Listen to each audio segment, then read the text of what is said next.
We have seen some of the 49ers unrestricted free agents walk. We saw Laken Tomlinson get the bag over there with the Jets. We saw DJ Jones get the bag over there with Denver. And just today, just a few hours ago, or maybe even less, we saw that Raheem Mostert most likely is going to be signing with Miami for a little over $3 million for the year, 1 year contract. So obviously, seeing some of the beloved 49ers leave, it's kind of bittersweet. You're happy that they can go out there and get the money that they need, provide for their families, but also we hate to see them go as well because they were guys that were very productive for the team and fan favorites. And it looks like 49er Throwback is saying Broncos are signing Tom Compton. So another guy Ooh, is from that the true? 49ers. I didn't see that yet. If that's true, that's crazy. We just got a breaking According to Tom live. Pelissero, Okay. 49er Throwback, who is somebody that I do Yeah. trust, is saying Ryan that Tom O'Halloran. Compton. Cool. Yeah, 1 year So deal. another guy, Tom Compton, going to the Broncos. So obviously, there may be more, guys like maybe Jaquaski Tart, K'Wan Williams. So we might be seeing even more players. But of the players that we've seen left so far, Rohan, who do you think the 49ers are going to miss the most? Yeah, so if we look at it, right, the guys that have kind of been left, right? You said them. We've got Lake Tomlinson. We have got DJ Jones, who signed with the Denver Broncos. Now we have Tom Compton. We also had Trenton Cannon, the return specialist that went to the where did he go? I think he went to the Tennessee Titans, and then Raheem Mostert, who went to the Miami Dolphins. So we have five guys now that have kind of left that were like in somewhat of a bigger role in 2021, unless they were injured. And when we look at it, who will they miss the most? It's an interesting question because when you think about left guard, right? Laken Tomlinson was obviously the one Pro Bowler of the group, but Laken Mm-hmm. Tomlinson, in addition, he played alongside Trent Williams and Alex Mack. The 49ers also have second round pick Aaron Banks, who is projected to slide in and play left guard, his natural position. And I do think that when you have someone at left tackle and center who play at a high level, like Trent Williams and Alex Mack do, that left guard spot isn't as important. The 49ers also haven't valued the guard position as much in recent years. They don't really diverge a lot of resources toward it, which is why it was expected that Laken Tomlinson goes. So I don't necessarily know if they'll miss the left guard spot as much. And we also see defensive tackle. DJ Jones, the starting nose tackle, leaves. But DJ Jones was primarily a two-down player. He has the ability to be a three-down player, but he was primarily a two-down player.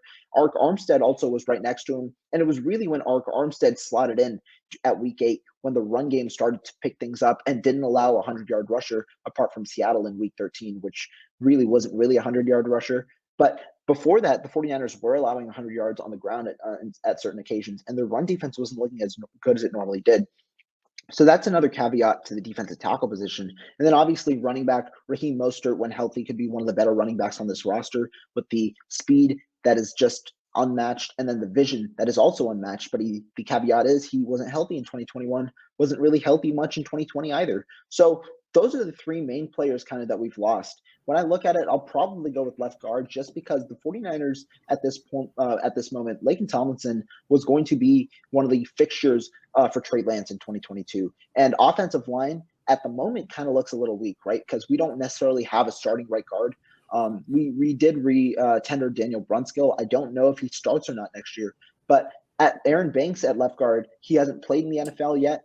Meaningful snaps. We also don't have a fixture at right guard. So offensive line right now is kind of looking like the weakest position group of all, especially with Mike McGlinchey also coming back from a long-term injury in the torn quad that cost him the remainder of the 2021 season. So I'll go with that position, but I do understand why they let go of the other three of those three players at their price costs, and I do think that they can rebound from losing all three players.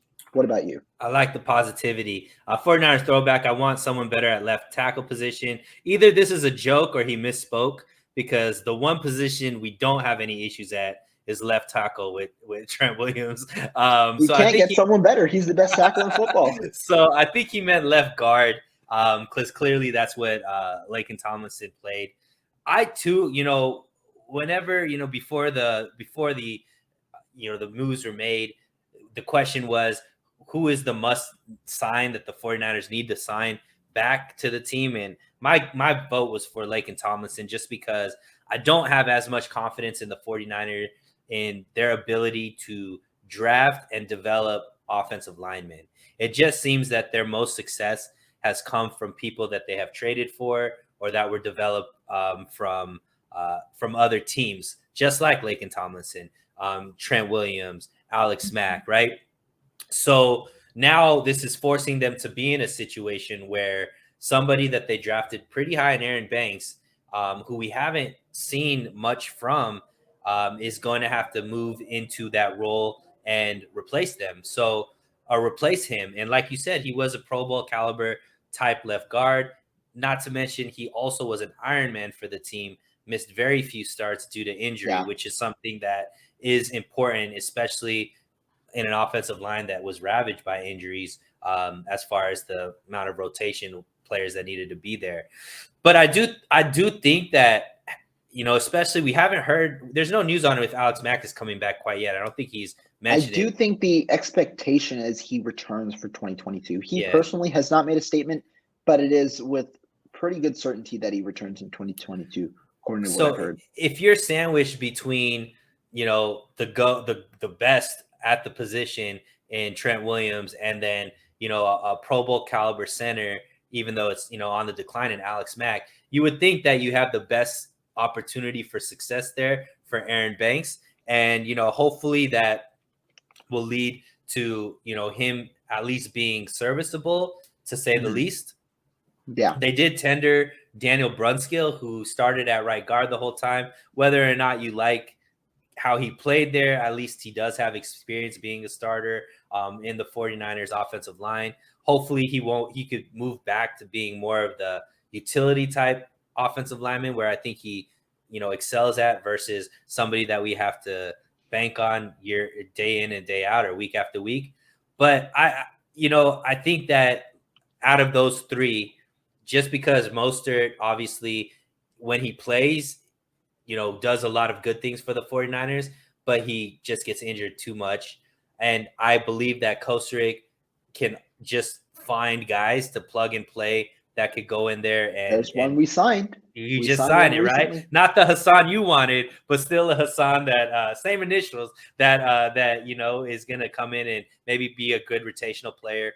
But yeah, Yeah. I mean, I think the Laken Tomlinson move, obviously, you have to, the type of money that he was getting, the 49ers clearly weren't about to pay that type of money to him, but he could be the one that I think we will miss the most, just because of uh, his ability to play the position and his ability to stay healthy.